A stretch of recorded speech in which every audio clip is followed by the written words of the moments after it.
Dreaming of exploring Europe but worried about the cost? Don't let your budget hold you back. This is the whole reason why I started my blog, which turned into this YouTube channel in the first place. I wanted to show people how affordable travel can be. I think everyone deserves to experience the beauty in the world regardless of their budget. So in this video, I'm sharing my top tips on how to travel Europe on a budget without missing out on the adventure. From transportation to food to accommodation and sightseeing, I've got you covered, so let's dive in. Let's start with transportation. One of the best ways to save money is by booking budget flights through airlines like Ryanair, EasyJet, or Wizz Air if you're in Europe. These airlines offer incredibly cheap fares if you just book in advance. Just watch out for the extra fees on baggage and check-in at the airport. So to avoid these extra fees, I always recommend just traveling with a personal item, not a carry-on, because you will have to pay for that. If you want packing tips for a personal item only, check out this video. But see, if we take a quick look at Google Flights and just put in London, since that's where I live, to anywhere at any time, you can see how cheap these budget flights can get. It's so insane to think about popping over to any one of these countries for such low prices. If you're traveling between multiple countries, especially for an extended period of time, consider a Eurail or Interrail pass. This is an unlimited train pass that lets you hop on trains across Europe at a fraction of the price if you bought individual tickets for each one.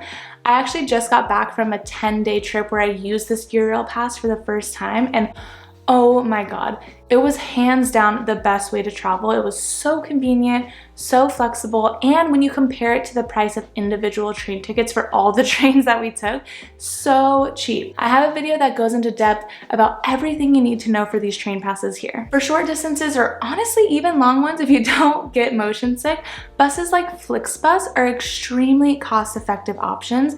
I remember when we moved to Prague, it was significantly cheaper to fly into Frankfurt Airport rather than Prague's airport. So we took the bus from Frankfurt Airport to Prague, which took about 10 hours. So yes, it was really long, but it was only 20 bucks. So again, if you're able to endure a long bus ride, you can find them for super cheap. Next, let's talk about affordable accommodation. Accommodation doesn't have to break the bank. Hostels are a great option for budget travelers.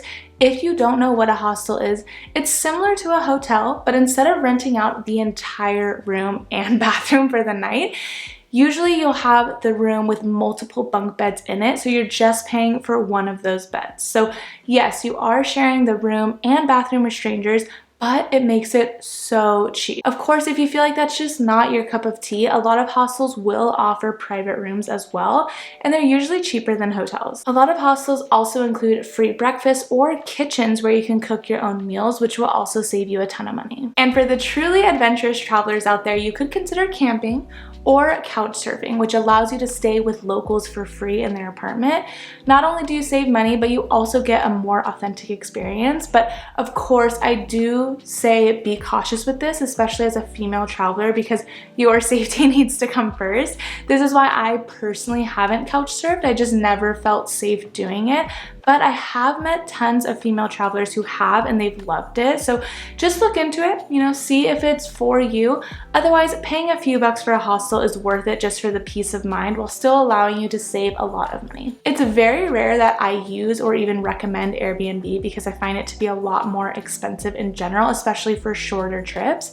I would recommend only doing it if you have a large group of friends to split it with, but even then you should compare the price of getting an entire dorm room for your group. So let's say if there's 8 of you, you could have the entire dorm room in a hostel to yourself, so like 4 bunk beds in that room, and it would just be you and your friends.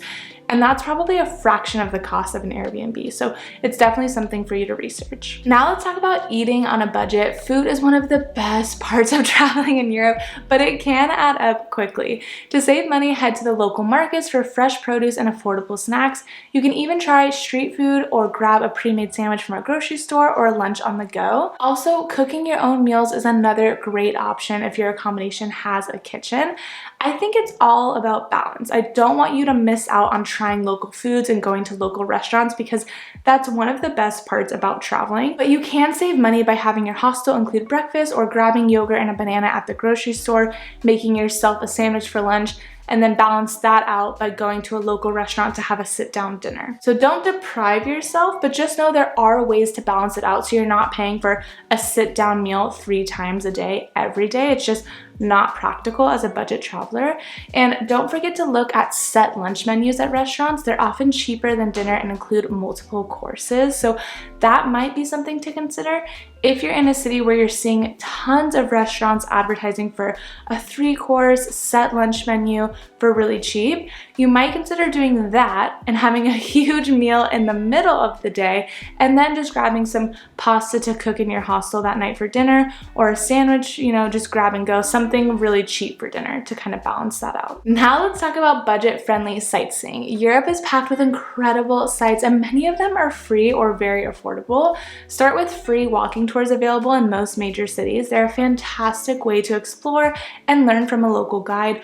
Or of course, do some research beforehand and create your own walking tour if you prefer to not have a guide and just kind of do things on your own at your own pace, which is kind of what I always do. For museums and attractions, check for discounts. Many cities even offer free entry on specific days or reduced rates for students and young travelers. So again, do your research before and try to plan out your days based on the free entries that are available to any of the sites that you want to see. Some cities even offer things called city passes, like the Paris Pass or the Berlin Welcome Card, and you can save money if you plan to visit multiple attractions. But again, I would really look into it and add up all the attractions you are planning on paying for and compare it to the price of the pass to make sure that it actually makes sense for you and is saving you money. And here are a few extra general money saving tips to stretch your budget even further.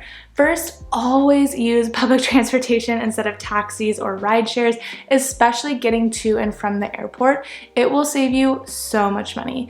Even if you don't realize it, all those taxi fares will add up and public transportation will always be a fraction of that cost. Second, always pay in the local currency and avoid currency exchange booths at airports. They charge super high fees. So if you're using a credit card to pay for something, it will always ask, do you want to be charged 10 euros or $11 or whatever the current exchange rate is for that day? Always, always, always pick euros or whatever the local currency is, not dollars, because it will automatically charge you the exact market exchange rate in US dollars on your card.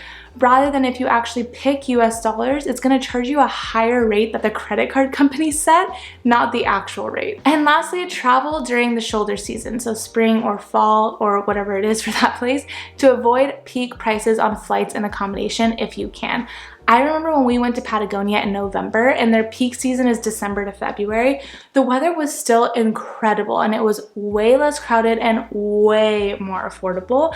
We looked at our same flights and same accommodation for a few weeks later in December and it was over double what we paid in November. So if you have the flexibility, it's definitely worth traveling right before or right after peak season for your destination. So as you can see, traveling Europe on a budget is not only possible, but incredibly rewarding. With a little planning and these tips, you'll be able to experience all the beauty and culture Europe has to offer without draining your bank account.